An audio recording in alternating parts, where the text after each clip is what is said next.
Assalamu alaikum, dear viewers. Today is 21st May 2021. आज week का last day था, Friday, और मार्केट जो है वो 45,914 पर क्लोज़ हुई है। तो चूँकि ये वीक का क्लोज़ था तो मैंने बेहतर समझा कि ज़रा मार्केट की सिचुएशन को हम डिस्कस कर लें, एक रिव्यू हासिल कर लें। अगर हम देखें तो मार्केट ने जो क्लोज़ किया है वो एक अपनी सेलिंग पर क्लोज़ किया है। मार्केट जो है वो 45,800 से लेके 46,000 के बीच में रेजिस्टेंस मार्केट को मिल रही थी। अगर आप देखें यहाँ पे तो मार्केट प्रीवियसली यहाँ पे जो है वो रेजिस्ट होती आ रही है। यहाँ पे देखें, यहाँ पे देखें, और यहाँ पे अगेन मार्केट को यहाँ पर रेजिस्टेंस मिली है। लेकिन इस दफ़ा एक अच्छी बात ये है अगर आप पिछली दोनों कैंडल्स ये पिछले दोनों सिचुएशंस में देखें तो यहाँ पे जब मार्केट रेजिस्ट हुई तो हमने एक स्ट्रॉन्ग सेल ऑफ देखी, सेलिंग प्रेशर काफ़ी ज़्यादा था यहाँ पे। अगर आप इस कैंडल को देखें, ये वाली जो कैंडल है, ये वाली, तो यहाँ पे स्ट्रॉन्ग आपको सेल ऑफ जो है वो नज़र आई थी यहाँ पे। इसी तरह से जो है वो हमें यहाँ पे जो है वो स्ट्रॉन्ग सेल ऑफ नज़र आई जब मार्केट ने अपनी इस सेलिंग को टच किया। लेकिन इस दफ़ा जो अच्छी बात है वो ये कि जो यहाँ पे सेलिंग प्रेशर था मार्केट का इस सेलिंग पे, इस रेजिस्टेंस एरिया पे, वो जो है प्रेशर जो है वो एब्ज़ॉर्ब हो गया, यानी उसको वो बाई बैक हो गए हैं। तो we can see some buyers here. अगर आप इस कैंडल को देखें, आज की कैंडल को, तो यहाँ पे हमें जो है वो बायर्स नज़र आ रहे हैं। तो दैट इज़ अ डिफरेंस इस दफ़ा जो है। अदरवाइज़ जो ये वाला एरिया है ये एक रेजिस्टेंस जोन है। यहाँ पे मैं इसको हाईलाइट कर देता हूँ आप लोगों के लिए। तो अब आपकी स्ट्रेटजी, जनरल स्ट्रेटजी जो है वो अगर आप इंडेक्स को देख रहे हैं तो आपको नेक्स्ट वीक में पर्सनली आई एक्सपेक्ट के मार्केट इस रेजिस्टेंस को ब्रेक करेगी और यहाँ से फिर जो मार्केट है वो 47,000 के लिए क्लियर हो जाएगी, 47,000 की तरफ मूव करेगी। लेकिन ये मूवमेंट डायरेक्ट हो सकता है, डायरेक्ट हो सकता है डायरेक्ट ना हो, यानी मार्केट दोबारा से इस लेवल को टेस्ट करे और टेस्ट करने के बाद फिर जो है वो अपने नेक्स्ट रेजिस्टेंस लेवल की तरफ जाए जो कि 47,000 है यहाँ पे। तो I am pretty much hopeful कि मार्केट जो है वो इस रेजिस्टेंस को, जहाँ पे वो मार्च के एंड से ट्रैप हुई हुई है इस रीजन के अंदर, तो इस रीजन को ब्रेक कर पाएगी और फिर 47,000 की तरफ मूव करेगी। अगर हम फंडामेंटल्स की बात करें तो fundamentals are looking good actually. जो कंपनीज हैं उन्होंने अच्छी अर्निंग्स पोस्ट की हैं, और दूसरा government is in mood to promote the growth. Government ऐसी स्ट्रेटजी, चूँकि गवर्नमेंट का जो टेन्योर है वो करीब आ रहा है एंड होने के, तो गवर्नमेंट ऐसी स्ट्रेटजीज बनाएगी कि जहाँ पे वो जो ग्रोथ रेट है उसको एक्सेलरेट कर सके अपनी परफॉर्मेंस दिखाने के लिए। तो नया बजट जो है आई एक्सपेक्ट कि वो भी ग्रोथ ओरिएंटेड ही बजट होगा। तो खैर अगर हम सिर्फ टेक्निकल की बात करें तो अगर मार्केट इस रेजिस्टेंस एरिया को क्लोज करते हैं देन विल सी कि मार्केट जो है वो फर्दर ऊपर की तरफ जो है वो मूव करेगी 47,000 की तरफ। लेकिन इन केस अगर यहाँ पे रेजिस्टेंस जो है वो परसिस्ट करती है, ये ब्रेक नहीं कर पाती मार्केट इस रेजिस्टेंस जोन को, तो फिर भी आई थिंक के I am pretty much hopeful कि अगर यहाँ से इसको रेजिस्टेंस मिलती भी है तो somehow it will break this resistance. क्योंकि अभी फंडामेंटल्स जो है मार्केट का, जो ओवरऑल पी है वो बहुत अट्रैक्टिव है, मार्केट की वैल्यूएशंस बहुत अट्रैक्टिव है। तो personally that's my personal opinion कि यहाँ पे जो मार्केट है इसके अंदर हमें मार्केट इस जोन को ब्रेक करके ऊपर की तरफ निकलेगी। तो ये तो था मार्केट का ओवरऑल व्यू। KSE 100 इंडेक्स का। तो मेरा ख्याल है बेहतर होगा कि अगर हम यहाँ पे कुछ इंडिविजुअल जो स्टॉक्स हैं, स्क्रिप्ट्स हैं, उनको भी हम देख लें यहाँ पे कि वो कैसे परफॉर्म कर रहे हैं। That will be a good idea. मैं ये जो है इसको क्लिक को रिमूव कर लूँ यहाँ से।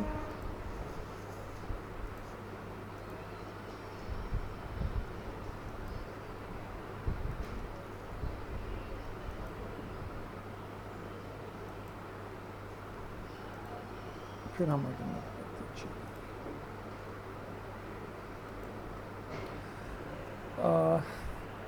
किस स्टॉक को देखें पहले। यूनिटी मुझे कई दोस्तों ने यूनिटी का पूछा है, तो यूनिटी को देख लेते हैं।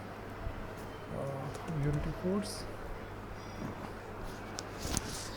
ओके, जैसे कि हमने पहले भी एक्सपेक्ट किया था कि जो यूनिटी है वो अपने इस रेजिस्टेंस को अगर 36-37 का रेजिस्टेंस को ब्रेक करता है तो हमें इसके अंदर नई बाइंग देखने को मिलेगी। और यहाँ पे जब इसने ब्रेक किया तो हमने देखा कि ये काफ़ी ऊपर की तरफ मूव किया है यूनिटी। अच्छा, ये अब कहाँ तक जा सकते हैं अगर हम इसको वीकली पर्सपेक्टिव में देखें यूनिटी को, तो then we will have a better understanding के जो इसके पास नेक्स्ट रेजिस्टेंस है वो इस एरिया के अंदर जो है वो अराउंड 45 टू 46 जो है वो यहाँ पे हमें रेजिस्टेंस देखने को मिलेगी। तो स्टिल आई एम होपफुल कि जो है ये यूनिटी जो है ये अप ट्रेंड के अंदर है और ये अपने टारगेट जो इसका 45-46 है उसकी तरफ ये मूव कर सकते हैं। डेली चार्ट के ऊपर अगर हम देखें तो देयर इज़ अ पॉसिबिलिटी कि जो अगरचे यहाँ पे कुछ कंसोलिडेशन हमें देखने को मिल रही है इस लेवल के ऊपर, लेकिन बिल्कुल पॉसिबल है कि ये नीचे की तरफ जो है वो अपनी सपोर्ट को दोबारा रीटेस्ट करे और रीटेस्ट करने के बाद जो है ये अपने फाइनल जो टारगेट है 45-46 की तरफ जो है वो मूव करे। तो देन जो है वो हमारे लिए यहाँ पे जो अपॉर्चुनिटी है वो ज़्यादा बेहतर नज़र आएगी अगर यहाँ पे ऊपर की तरफ मूवमेंट आती है। तो अगर कोई बाइंग पोजीशन अगर किसी ने बाई किया हुआ है तो आई थिंक उसका जो टेक्निकल स्टॉप लॉस है वो या इस सपोर्ट जोन के नीचे ही बनता है अगर हम टेक्निकल स्टॉप लॉस की बात करें, और उसका जो टारगेट है वो 45 के करीब बनता है जी। दैट इज़ अराउंड 44.6 टू 45-46 यहाँ पे इसका टारगेट बनता है, टेक्निकल टारगेट।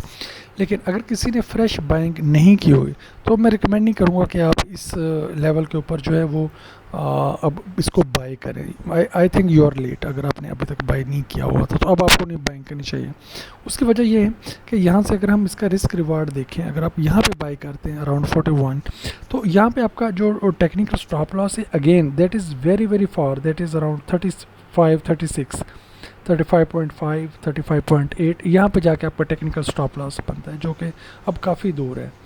तो आपकी जो रिस्क रिवार्ड रेशो है वो ज़्यादा अच्छी यहाँ पे नहीं आएगी अगर आप यहाँ पे अगर आप बाय करते हैं और खुदा न खास्ता जो है ये नीचे की तरफ मूव करते हैं तो आपका स्टॉप लॉस जो है वो काफ़ी दूर है।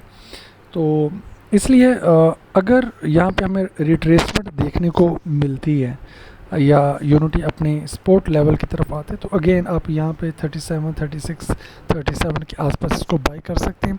फिर आपका जो स्टॉप लॉस है वो 35.6 या 35.7 होगा and then you can expect to enjoy the rally towards 45। यहाँ से ऊपर की तरफ फिर आप पूरी रैली को एंजॉय कर सकते हैं। कुछ दोस्तों ने GGL का पूछा है, मैंने पर्सनली तो इसको नहीं किया हुआ। Yes, okay. तो अगर आप यहाँ पे देखें तो अब यहाँ पे जो GGL है that is pretty much range bound. यहाँ पे इसने अपनी जो रेजिस्टेंस है उसको टच कर लिया है और यहाँ पे now it is struggling, it is just wandering ये यूँ कह लें कि आवारा फिर रहा है अपनी सपोर्ट और रेजिस्टेंस के बीच मेकिंग करके। यहाँ पे एक ट्रेंड लाइन सपोर्ट तो नज़र आ रही है, लेकिन इन केस अगर ये सपोर्ट टूटती है तो देन ये अपनी नेक्स्ट अगर ये ट्रेंड लाइन सपोर्ट इसकी ब्रेक होती है तो देन ये अपनी हॉरिजॉन्टल सपोर्ट 34-35 की तरफ मूव नीचे को कर सकते हैं। लेकिन अगर ये इंटैक्ट रहती है तो then again we can see कि ये 45 की तरफ मूव करे और वहाँ पे जाकर डबल बॉटम बनाए, तो again there are less chances कि ये 45-46 को ब्रेक करके और ऊपर जाएगा। तो अगर यहाँ पे ये डबल टॉप बनाता है 45-46 के पास जाके यानी ऊपर को जाता है, तो अगेन वी कैन सी कि यहाँ पे ये नीचे की तरफ फिर फर्दर मूव कर सकता है।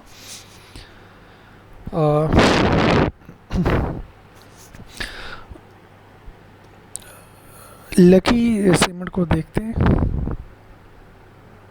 यस ओके, यहाँ पे हम देखें तो इसने अपना ये स्ट्रक्चर तो ब्रेक किया है लकी सीमेंट ने, डेफिनेटली इसने अपना स्ट्रक्चर जो है वो ब्रेक किया है। ये वाला जो है यहाँ पे जो है इसकी इसको रेजिस्टेंस मिल रही थी इस एरिया में।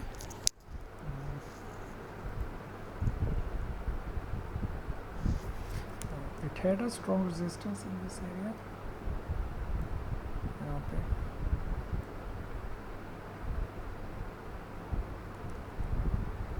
अच्छा, अब यहाँ पे जो है हमें यार इसको यहाँ पे कर लें इस एरिया के अंदर। ये काफ़ी प्रेटी मच बिग रेंज जहाँ पे इसको 860 से लेकर 900 तक का जो एरिया था, यहाँ पे इसको काफ़ी ट्रबल आई है, बट यहाँ पे ज़्यादा बेटर है।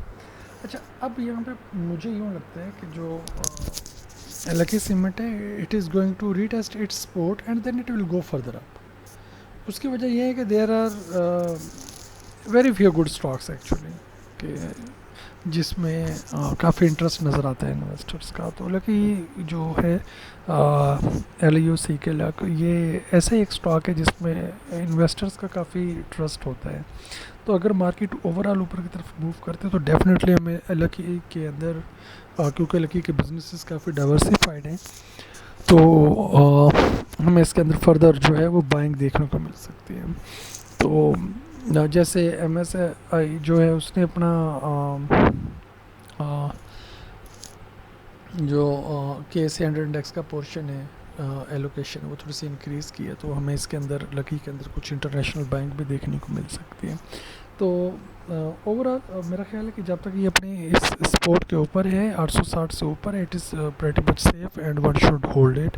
तो हो सकता है ये से भी और ऊपर ये निकल जाए। अगर आप कोई